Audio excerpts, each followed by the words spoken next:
Hello. Mining competitive exam की तैयारी कर रहे हैं कैंडिडेट में जितने भी अभी तक क्वेश्चन प्रीवियस ईयर आ चुके हैं या मेमोरी बेस्ड क्वेश्चन रहे हैं उनको मैं बताने जा रहा हूँ। तो उनको पूरी तरीके से रट्टा मार लीजिएगा, तैयारी कर लीजिएगा, पेन पेपर पे लिख लीजिएगा, किसी ग्रुप में जुड़कर सारे क्वेश्चन को डाउट क्लियर कर लीजिएगा, क्योंकि इन सभी से प्रश्न आपके बनेंगे ही और ये आपका बेस और आधार है। ऐसा नहीं है कि प्रश्न पूरा डिट्टो यहीं आ जाएगा, ये आपका बेसिक है। इससे संबंधित क्वेश्चन आएंगे और हो सकता है रिपीटेड क्वेश्चन आ सकते हैं थोड़ा घुमा के।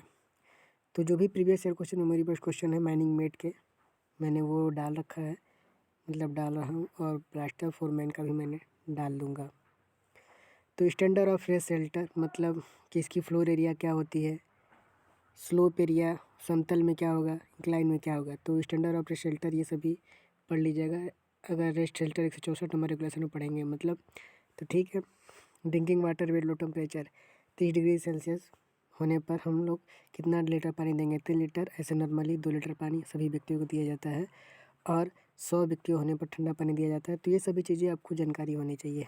तीसरा, who will provide a training certificate and who will be counter of any training. तो ये भी आपको पता करना होगा कि ट्रेनिंग सर्टिफिकेट कौन देता है और उस पर काउंटर साइन कौन करता है।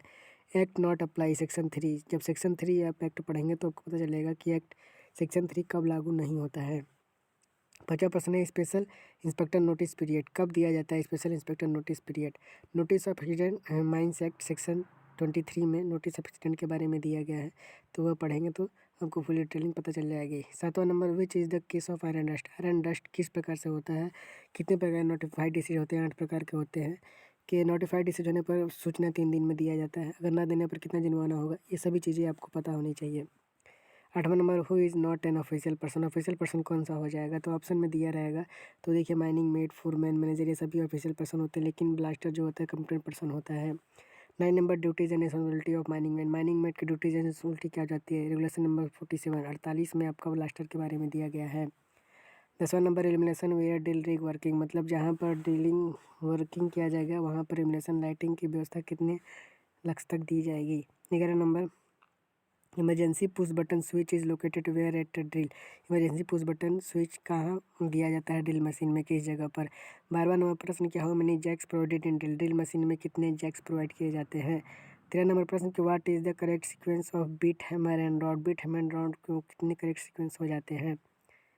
अगला प्रश्न है रेगुलेशन नंबर 106 से, जो आपको पूछता है मैकेनाइज माइनिंग और वो मैनुअल माइनिंग के बारे में, तो उससे प्रश्न बनते हैं। तो regulation 106, height and deposit but which material alluvial soil of float is not mention, इनके बारे में जान पढ़ लीजिएगा। 15 नंबर, नो डेब्रिज और any tree near edge of bench but in option 3 metre is not available. 16 number, examination by mining mate किस regulation में दिया गया है, यह पढ़ लीजिएगा। रेगुलेशन 119 या 129 किस में दिया है, ऑप्शन में आपका इस प्रकार से दिया रहेगा, तो आपको ऑप्शन में मारना होगा सही, ठीक।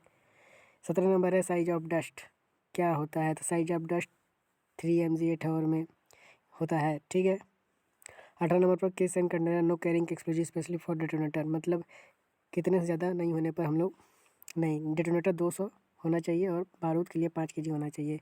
19, स्पीड ऑफ एक्सप्लोजिव वन कितना होना चाहिए, तो 25 किलोमीटर प्रति आवर होनी चाहिए, ये आपको पता होना चाहिए। What should be speed of dumper bends and corner. Bends and corner पर आपका डायमेंशन पूछ लेगा, विड्थ पूछ देगा कितना होना चाहिए, और स्पीड कितनी होती है अभी पूछ देगा। Hall road gradient 1:16 hall road का ग्रेडियंट हो जाता है 1 वे, और 2 वे का विड्थ पूछ देगा, तो वही आपको बताना होगा। जैसे 1 वे का सबसे बड़ी मशीन के विड्थ के +5 मीटर, अगर वहीं नॉर्मल ऑफ हॉल रोड पूछता है तो सबसे बड़ी मशीन के चौड़ाई के 3 गुना +5 metre normal width of the haul road. Size and shape of नाला ड्रेनेज के बारे में, what should be the height of bench when bucket capacity 2 cubic metre. अगर 2 क्यूबिक मीटर का बेंच बकेट कैपेसिटी है तो हाइट हम लोग कितना रखेंगे।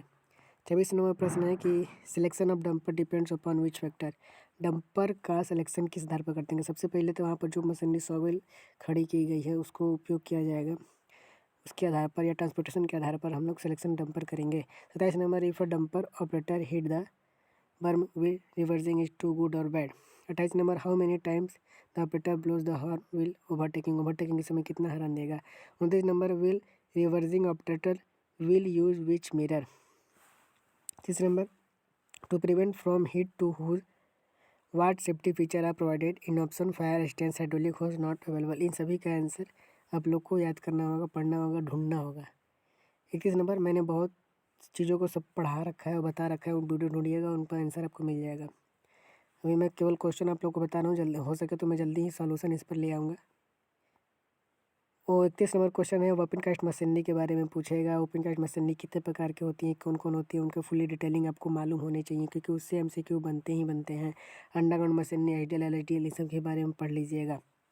33 number, what is the use of ripper. Ripper का यूज़ किया है तो सॉफ्ट कोल को तोड़ने के लिए उपयोग किया जाता है, या रॉक को तोड़ने के लिए यूज़ किया जाता है। ज़मीन में कितना धंसता है, 0.67 मीटर तक धंस के काटता है। ये सभी चीज़ें पता होनी चाहिए। What is use of scraper. Scraper का यूज़ क्यों करते हैं, माल को इकट्ठा करके एक स्थान दूसरे स्थान तक मतलब ज़मीन को बराबर करने के लिए उपयोग करते हैं। ग्रेडर का उपयोग क्यों करते हैं, लेवलिंग का उपयोग करने के लिए करते हैं। ड्रिलिंग का उपयोग क्यों करते हैं, तो भी को हटाने के लिए करते हैं। सभी चीज़ें आपको पता होनी चाहिए। 35 number plus, equipment use for pushing and loading. 36 number, which equipment is capable to load the same material where the position. 37 number, outer boundary of any bench is called which prevent from accident.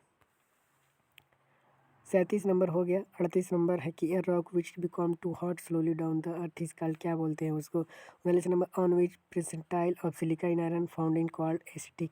40 number, if the ore content magnetic what if would be called, क्या बोलते हैं, what, homoclony, monoclony, uniquely. जब जियोलॉजी का question पिछली बार पूछा था उसका भी क्वेश्चन यहाँ पर ऐड किया गया है, लेकिन जियोलॉजी से क्वेश्चन कोई आ सकता है, रॉक मैकेनिक्स से आ सकता है इक्का दुक्का, लेकिन थोड़ा सा आपको जानना होगा। What is texture, what is fault and dyke, what is offset and throw, about rock mechanics. मैं हमेशा बोलता हूँ कि अगर आप फोरमैन एग्जाम की तैयारी कर रहे हैं तो आपको first class manager, second class manager तक की हाई लेवल तक की तैयारी करनी होगी, तभी जाके जो क्वेश्चन पूछे जा रहे हैं या जो एग्जामिनर बना रहा है वो क्वेश्चन ये थोड़ी जान रहा है कि हम किसके लिए सो दे रहे हैं।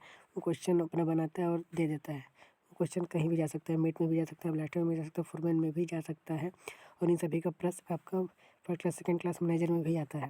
तो इसका ध्यान रखते हुए आप लोग तैयारी करिए। 46 नंबर प्रश्न, safety feature of HEM related machinery. HEM heavy earth moving machinery के बारे में सेफ्टी फीचर्स का बोल रहा है। लोटोटो में कितने, लोटोटो बोल रहा हूँ, डंपर में कितने प्रकार के ब्रेक होते हैं, क्या यूज होता है, कितने आरपीएम पर यूज करते हैं, ये सभी चीज़ें पता होनी चाहिए। अगला, लोटोटो फुल फॉर्म पूछ देगा, एचईएम फुल फॉर्म पूछ लेगा, ड्रिलिंग रॉड साइज पूछ लेगा, प्रेपेट वॉल विड्थ पूछ लेगा, बर्म हाइट पूछ देगा, कंप्यूटर पर्सन की एज पूछ देगा, हॉल रोड ग्रेडियंट पूछ देगा, बकेट फिल फैक्टर पूछ लेगा, any spoil bank exceed height जितने ज़्यादा नहीं होना चाहिए पूछ देगा, हॉल रोड विड्थ पूछ देगा, वन वे टायर से क्वेश्चन पूछ देगा, पाउडर फैक्टर यूनिट पूछ देगा, टन पर KG, bucket capacity 3 cubic metre देते हैं, एनुअल प्रोडक्शन कितना होगा, बकेट कैपेसिटी 5 क्यूबिक मीटर, तो बेंच हाइट कितना होगा, सरफेस प्लान स्किल क्या होगा, what is the type of HEM operator seat ergonomical प्रकार का होना चाहिए, वाट फॉरेस्ट में यूज फॉर कुकिंग ऑयल में कौन सा यूज करेंगे, cabin guard extension for dumper width 5 metre, then what is the width of haul road, HEM machine advantage feature पूछ देगा, magazine to fire smoking distance पूछ देगा, what is solid blasting पूछ देगा, सॉलिड ब्लास्टिंग कितने प्रकार का, कौन सा बारूद उपयोग करते हैं, कितने प्रकार के परमिटेड एक्सप्लोजिव होते हैं वो पूछ देगा, to reduce the underground mining में कितने प्रकार के बारूद यूज करते हैं, कौन सा पैटर्न यूज करते हैं, कुछ भी पूछ सकता है। The reduce the noise induced hearing loss by implementation, डेगलाइन वेट, मैंने इसका और वीडियो बनाया है डेगलाइन पर, उस पर जाकर देख लीजिएगा। डेगलाइन वेट, डेगलाइन बकेट कैपेसिटी, डेगलाइन स्पीड, डेगलाइन कौन सा ऑयल यूज़ करते हैं, डिगिंग स्टिक, स्विचेबल इन विच मशीन, डोजर ब्लेड साइज, मैंने डोजर को भी एक्सप्लेन किया है तो उसको जाकर देख लीजिएगा। इसके ऊपर ग्रेडर सबको एक्सप्लेन करके दिया है। थैंक यू सो मच, मिलते हैं फिर नए वीडियो के साथ, तब तक के जुड़े रहें। क्वेश्चन इन सभी का तैयारी फुल प्रिपरेशन कर लीजिएगा, किसी प्रकार का डाउट रहता है तो जरूर बताइएगा। एग्ज़ाम के लिए आपको बेस्ट ऑफ लक, एग्ज़ाम देकर आइएगा। जो ही मेमोरी बेस्ड क्वेश्चन रहता है कमेंट बॉक्स में कमेंट करके बता दीजिएगा, ताकि मैं उस पर सोल्यूशन ला सकूँ। प्रीवियस ईयर क्वेश्चन और मेमोरी बेस्ड क्वेश्चन के आधार पर ही मैं क्वेश्चन को तैयार करता हूँ और आपको बताता हूँ। ठीक है, मिलते हैं फिर नेक्स्ट वीडियो में, तब तक के लिए जुड़े रहें, सीखते रहें और शेयर करते रहें। Thank you so much.